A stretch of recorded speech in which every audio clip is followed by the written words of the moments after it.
Welcome to We Learn, Session 12 of Business Environment. This session covers the topics which are as follows: Foreign Capital Introduction, Forms of Foreign Capital, Characteristics, Advantages of Foreign Direct Investments, Functions of WTO, Principles of WTO, Difference between GATT and WTO, then implications for India, arguments for joining WTO and arguments against joining WTO for India. Now, first we will talk about foreign capital meaning, right? Foreign capital क्या है?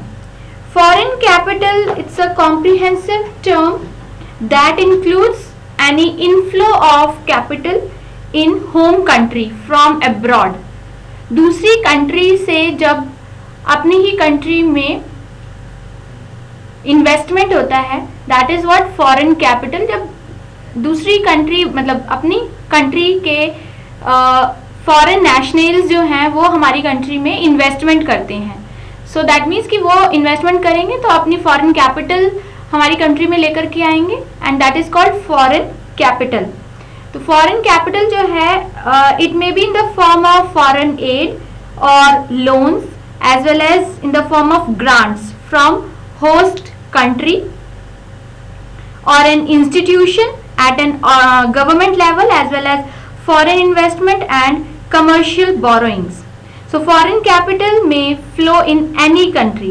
किसी भी country में foreign capital का flow हो सकता है with technological collaborations. Now see, there are two different types of foreign capital. Foreign capital को हम दो चीजों में divide करते हैं, foreign aid and private foreign investment. अब देखते हैं फॉरेन एड क्या है. फॉरेन एड में जो भी लोन्स और ग्रांट्स दिए जाते हैं वो फॉरेन एड में इंक्लूड करते हैं. लाइक इंडियन गवर्नमेंट को एक हेल्प की जरूरत है तो वो बाहर से एड मिल सकता है इन the form of loan. Means foreign loan ले सकती है इंडियन गवर्नमेंट और फॉरेन गवर्नमेंट जो है वो इंडियन गवर्नमेंट को ग्रांट भी देती है. That is in the form of foreign add. And here loans may taken from individual countries or from institutional agencies. Yes, foreign capital loans जो हैं ये एक सिंगल कंट्री भी दूसरी कंट्री को देती है और जो हमारी इंटरनेशनल लेवल पे इंस्टीट्यूशनल एजेंसीज हैं वो भी फॉरेन हेल्प और फॉरेन एड प्रोवाइड करती है वेरियस कंट्रीज को, जिसमें इंस्टीट्यूशनल एजेंसीज में इंक्लूड करते हैं हम वर्ल्ड बैंक को, international monetary fund and international financial corporations.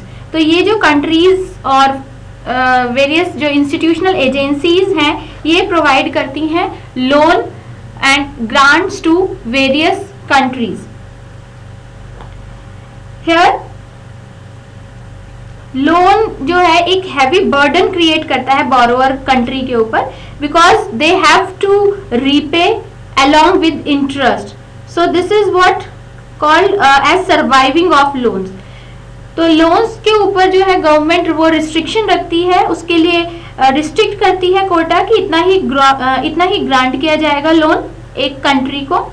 So such restrictions may be in the form of end use और in the form of sources. So grants are given by public as well as private charitable organisations. तो ये जो होती है ये relief की form में होती है, रिलीफ पर्पसेस के लिए यूज की जाती हैं, ग्रांट्स दी जाती हैं and grants may be time bound, particular time duration के लिए ग्रांट दी जाती है and it is used for some specific purpose also. So here we can say कि जो लोन है इट इंक्लूड्स रीपेमेंट ऑब्लिगेशंस. जो भी बोरोअर कंट्री है उसके लिए ये ऑब्लिगेशन है कि वो लोन का amount with in the specified time period repay करे. Whereas grants they are not refunded. Loans have to be repaid by a borrower country. But एक बार जब कंट्री को ग्रांट मिल जाती है तो उसको रीपे करने की और रिफंड करने की जरूरत नहीं होती. So it's important to see that grants are properly utilized for the specified purposes. तो इसीलिए जो भी इंस्टीट्यूशनल एजेंसी ग्रांट देती है जिस किसी भी कंट्री को तो उसको वो प्रॉपरली इन्वेस्टिगेट करती है कि जिस पर्पस से वो ग्रांट दी जा रही है, क्या उसके लिए पर्टिकुलरली कंट्री यूज कर रही है या नहीं कर रही है, इसके लिए वो इन्वेस्टिगेशन कर सकते हैं time to time. Next let's see foreign investments. Basically it takes into, जो प्राइवेट फॉरेन इन्वेस्टमेंट है उसको हम दो तरीके से देखते हैं, foreign direct investment and it is in the form of foreign portfolio investment. तो फॉरेन डायरेक्ट इन्वेस्टमेंट को हम डायरेक्ट बिजनेस इन्वेस्टमेंट भी बोलते हैं। Here foreign direct investment means an investment that involve a long term relationship and reflecting a lasting interest and control of a residual entity in one economy, in an enterprise resident in an economy other than that of direct investment। तो ये जो है foreign direct investment, ये दो entities और दो countries की transactions को इन्वॉल्व करती है, राइट। तो फॉरेन डायरेक्ट इन्वेस्टमेंट जो है basically it is an investment made by foreign company. Foreign company जो है वो it's an investment made by foreign company in A home country. Home country में कोई भी फॉरेन कंपनी जो है वो इन्वेस्टमेंट करती है, that is called FDI. Then foreign it may have wholly owned subsidiary और जॉइंट वेंचर। दैट मीन्स कि जो फॉरेन कंपनी है that may make an investment either by opening its branch open कर सकती है या फिर उसकी अपनी सब्सिडरी हो सकती है, और foreign controlled company in home country.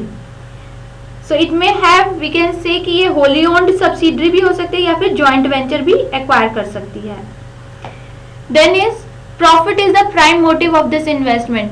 जब फॉरेन कंपनी जो है वो होम कंट्री में इन्वेस्टमेंट करती है तो उसका मेन मोटिव रहता है प्रॉफिट अर्न करना। So profit is the basic objective of any this kind of investment. Then investor retains control over investment and management of the firm. Yes, जो investor है यानी कि जो फॉरेन डायरेक्ट इन्वेस्टर है वो फुली कंट्रोल जो है उसी के हाथ में होता है क्योंकि पैसा भी वही लगा रहा है। So in FDI, investor may obtain effective voice in the management through other means such as subcontracting, management contracts, franchising, licensing। इन सब की हेल्प से जो है फॉरेन डायरेक्ट इन्वेस्टर का प्रॉपर कंट्रोल रहता है पर्टिकुलर प्रोजेक्ट के लिए। Then on winding up of the firm, the assets may be repatriated to the country of origin। जहाँ से कंट्री जो भी कंट्री होम कंट्री में आकर के इन्वेस्टमेंट करती है और जब वो फर्म जो है बंद कर दी जाती है, लिक्विडेट कर दी जाती है, तो उसके जो एसेट्स है वो अपनी कंट्री में लेके जा सकती है। देन सेकेंड पॉइंट था हमारा पोर्टफोलियो इन्वेस्टमेंट का, foreign portfolio investment. Portfolio investment is that investment basically in a foreign country where investing party does not seek control over the investment। तो ये क्या करती है, it takes the form of purchase of equity in foreign stock market। foreign stock market में equity purchase कर लेती है और capital from private और official sources।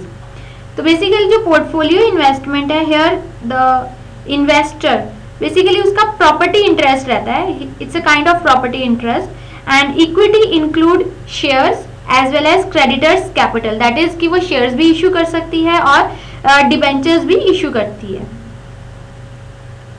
So equity purchased is of joint stock company and investor is a non resident. और अगर ये creditor की कैपिटल है that it may be from private और ऑफिशियल सोर्सेज और it may be it is invested in recipient countries joint stock company.